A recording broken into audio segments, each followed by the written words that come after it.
Hi అండి అందరికీ welcome to my channel. అందరూ ఎలా ఉన్నారు? ఈరోజు నేను నా స్టైల్లో ఎగ్ బిర్యానీ ఎలా చేయాలో చూపిస్తాను.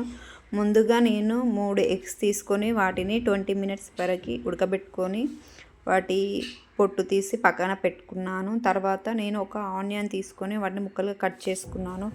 అలాగే 2 పెద్ద టమాటాలు తీసుకొని చిన్నని ముక్కలుగా కట్ చేసుకొని పక్కన పెట్టుకున్నాను. అలాగే ఎగ్ బిర్యానీలోకి నేను ఒక 4-5 వరకు పచ్చిమిర్చి తీసుకొని వాటిని చీలికలుగా కట్ చేసుకొని పక్కన పెట్టుకున్నాను. ఒక 2 పెద్ద క్యారెట్లు తీసుకొని వాటిని ముక్కలుగా కట్ చేసుకొని ఉన్నాను. ఇక్కడ క్యారెట్ ఒకవేళ కావాలి అంటే వేసుకోవచ్చు, లేకపోతే స్కిప్ చేయవచ్చు. నేను కావాలని ఇక్కడ క్యారెట్ తీసుకున్నాను.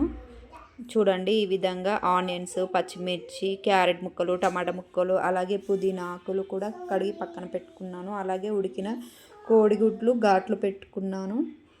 ఇవి బిర్యానీ మసాలా దినుసులు. తర్వాత 2 గ్లాసుల వరకు బాస్మతి రైస్ తీసుకొని 20 మినిట్స్ వరకు నానబెట్టుకున్నాను.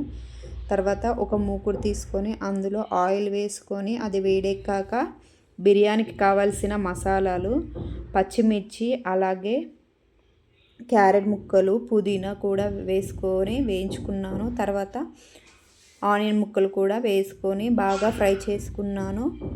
తర్వాత మనం టమాటా ముక్కలు కూడా యాడ్ చేసుకోవాలి. బాగా కలుపుకున్న తర్వాత మనం అల్లం వెల్లుల్లి పేస్ట్, అలాగే చిటికెడు పసుపు కూడా వేసుకొని బాగా కలుపుకోవాలి. మనం రుచికి సరిపడా కారము, ఉప్పు కూడా యాడ్ చేసుకొని బాగా కలుపుకోవాలి. కారం ఎక్కువ తినేవాళ్ళు ఎక్కువగా కలుపుకోవాలి, లేకపోతే తక్కువ తినేవాళ్ళు తక్కువ కలుపుకోవాలి. నేను ఆల్రెడీ పచ్చిమిర్చి యాడ్ చేశాను కాబట్టి ఇక్కడ నేను కారం కొంచెం తక్కువగా యూజ్ చేస్తున్నాను. రుచికి సరిపడా సాల్ట్ కూడా యాడ్ చేసుకొని బాగా టమాటా ముక్కలకి పట్టే విధంగా బాగా కలుపుకోవాలి. ఆ మసాలా మొత్తం టమాటా ముక్కలకి పట్టే విధంగా కలుపుకున్న తర్వాత పెరుగు కూడా యాడ్ చేసుకుంటున్నాను. ఇక్కడ నేను ఒకవేళ వద్దు అనుకుంటే స్కిప్ చేసుకోవచ్చు, బట్ పెరుగు వేసుకుంటేనే టేస్ట్ బాగుంటుంది కాబట్టి నేను ఇక్కడ పెరుగు యాడ్ చేసుకుంటున్నాను. అలాగే ధనియాల పొడి కూడా యాడ్ చేసుకొని బాగా మిక్స్ చేసుకుంటున్నాను.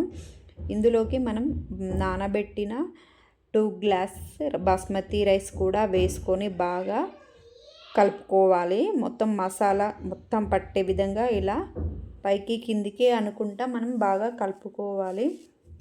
మనం 1 గ్లాస్ బియ్యానికి 1.5 గ్లాస్ వాటర్ తీసుకోవాలి. ఇక్కడ నేను 3 గ్లాస్ వరకు వాటర్ తీసుకున్నాను. అలాగే ముందుగా ఉడకబెట్టుకున్న కోడిగుడ్లను కూడా తీసుకొని పైన వేసుకోవాలి. ఇలా 20 మినిట్స్ వరకు సిమ్లో ఉంచుకుంటే మనకు బిర్యానీ రెడీ అవుతుంది. లాస్ట్లో నేను ఇక్కడ కలర్ యాడ్ చేశాను.